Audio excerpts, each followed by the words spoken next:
பூமியை மேலும் உடைக்காமல் விடுங்கள்.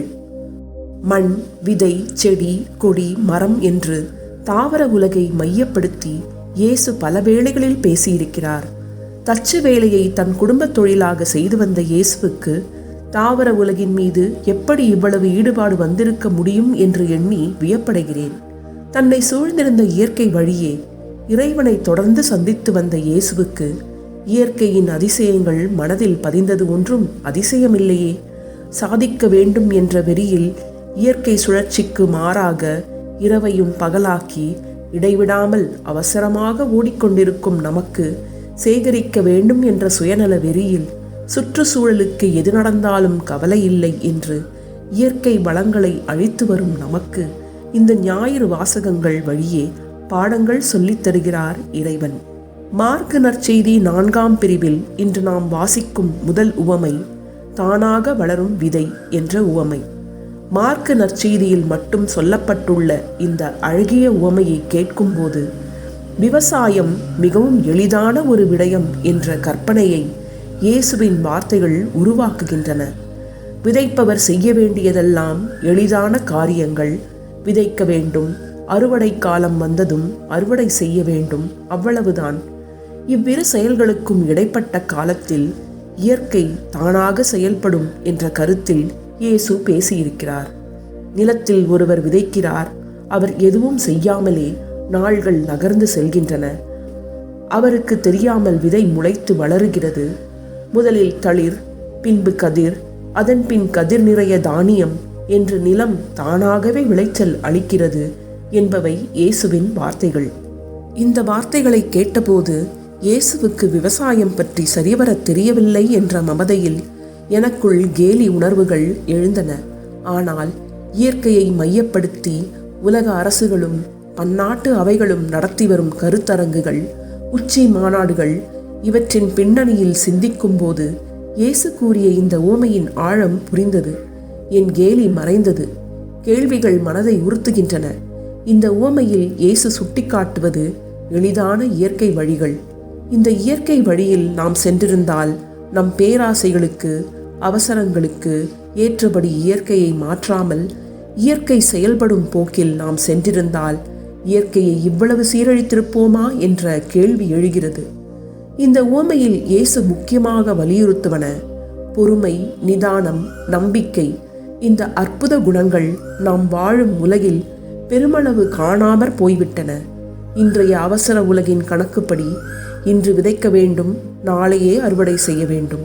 இன்று விதைப்பதை நேற்றே அறுவடை செய்ய முடியுமா என்ற ஆய்வுகள் தற்போது நடைபெற்று வந்தாலும் ஆச்சரியமில்லை.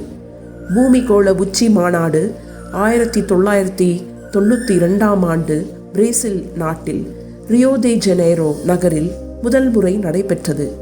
செவர்ன் கல்லிஸ் சுசுகி என்ற 12 வயது சிறுமி உலகத் தலைவர்களிடம் 6 நிமிடங்கள் பேசினார். அச்சிறுமியின் சொற்கள் உலகத் தலைவர்களின் உள்ளங்களில் அம்புகளாய் பாய்ந்தன. சிறுமி செவர்ன் சொன்ன ஒரு சில உண்மைகளுக்கு மீண்டும் செவிமடுப்போம். நான் என் எதிர்காலத்திற்காக போராட வந்திருக்கிறேன். இன்று உலகில் பட்டினியால் இறக்கும் என்னை போன்ற 1000 குழந்தைகள் சார்பில் பேச வந்திருக்கிறேன். ஒவ்வொரு நாளும் உலகின் பல பகுதிகளில் அழிந்து வரும் உயிரினங்கள் சார்பில் நான் பேச வந்திருக்கிறேன். இவ்விதம் தன் உரையை சூடாக ஆரம்பித்த சிறுமி செவர்ன் சுசுகி அவர்களை நோக்கி சில கேள்விகளை எழுப்பினாள். அன்று அம்புகளாய் அத்தலைவர்களை நோக்கி பாய்ந்த அக்கேள்விகள் இன்று நம்மையும் நோக்கி பாய்ந்து வருகின்றன. நீங்கள் சிறுவர்களாய் இருந்தபோது என்னைப் போல் சூரியனையும் காற்றையும் பற்றி பயந்தீர்களா? கவலைப்பட்டீர்களா? நான் வாழும் இந்த உலகில் நடக்கும் பயங்கரங்களுக்கு என்ன பதில் என்று சிறுமி எனக்கு தெரியாது, உங்களுக்கும் அந்த பதில்கள் தெரியாது என்ற உண்மையை நீங்கள் உணர வேண்டும் என்று கூறவே நான் இங்கு வந்திருக்கிறேன்.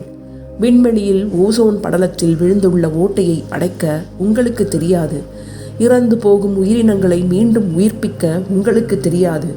காடுகள் அழிந்து பாலை நிலங்களாய் மாறி வருவதை தடுக்கும் வழிகள் உங்களுக்கு தெரியாது. உடைந்து போன இயற்கையை சரி செய்ய உங்களுக்கு தெரியாத போது அதை மேலும் உடைக்காமல் விடுங்கள். அது போதும் எங்கள் தலைமுறைக்கு. அந்த 6 நிமிடங்கள் உலக சமுதாயத்தின் மனசாட்சியை தட்டி எழுப்பி சங்கடமான கேள்விகளை விட்டு சென்றாள் அந்த சிறுமி. இது நடந்து இப்போது 32 ஆண்டுகள் கழிந்துவிட்டன. செவர்ன் சுசுக்கி அன்று எழுப்பிய அந்த கேள்விகள் இன்றும் நம்முன் எழுப்பப்படுகின்றன. இக்கேள்வி கணைகள் நம்மீது பாயும்போது நாமும் தலைகுனிந்து நிற்க வேண்டியுள்ளது. இறைவன் நமக்கு வழங்கியுள்ள கொடையான இயற்கையை நாம் மதிக்க வேண்டும், பேணி பாதுகாக்க வேண்டும். இயற்கை வளங்களை ஒரு சிலர் மட்டுமல்ல, அனைவரும், மீண்டும் சொல்கிறேன், அனைவரும் பகிர்ந்து வாழ வேண்டும் என்ற எண்ணங்களை எல்லா மதங்களும் சொல்கின்றன. இருப்பினும் நமது சுயநல வெறி இந்த உன்னத கொள்கைகளை உதைத்தெறிந்துவிட்டு அழிவை நோக்கி இந்த பூமியை இழுத்து செல்கின்றது. இந்த ஞாயிறு சிந்தனையை ஓர் ஆன்மீக ஆய்வோடு நிறைவு செய்வோம். நமது ஆன்ம ஆய்வுக்கு உதவியாக திருத்தந்தை பிரான்சிஸ் அவர்கள் திரு அவையின் தலைமை பொறுப்பை ஏற்ற திருப்பலியில் கூறிய கருத்துக்கள் உதவட்டும். நம் சகோதர சகோதரிகளையும் படைப்பையும் நாம் பாதுகாக்க தவறும்போது அழிவை நோக்கிய பாதையை நாம் திறந்து விடுகிறோம். பொருளாதாரம், அரசியல் மற்றும் சமுதாய தளங்களில் முக்கிய பொறுப்பில் இருக்கும் தலைவர்களுக்கும் அனைத்து நல்மனம் கொண்டோருக்கும் நான் சிறப்பான ஒரு வேண்டுகோளை விடுக்கிறேன். கடவுளின் திட்டம் ஆழ பதிந்துள்ள படைப்பின் பாதுகாவலர்களாக நாம் இருப்போம். இங்கு மற்றோர் எண்ணத்தை பகிர்ந்து கொள்ள விழைகிறேன். பாதுகாவல் என்ற பணிக்கு நன்மைத்தனமும் மென்மையும் கொண்டிருப்பது அவசியம். மென்மையான மனது கொண்டிருப்பதை வலுவிழந்த நிலையாக காண்பது தவறு. மென்மை உணர்வுகள் கொண்டோரிடமே கனிவு, கருணை, பிறரின் உணர்வுகளுக்கு மதிப்பளிப்பது போன்ற நற்பண்புகள் காணப்படும். எனவே நன்மைத்தனத்தையும் மென்மையான உணர்வுகளையும் கண்டு நாம் அஞ்சக்கூடாது. அனைத்தையும் சுற்றி வளைத்து அபகரித்து கொள்ளும் சுயநலத்தை களைந்து மென்மையான மனதுடன் படைப்பு அனைத்தையும் பேணிக்காக்கும் மனதை இறைவன் நம் ஒவ்வொருவருக்கும் வழங்க மன்றாடுவோம்.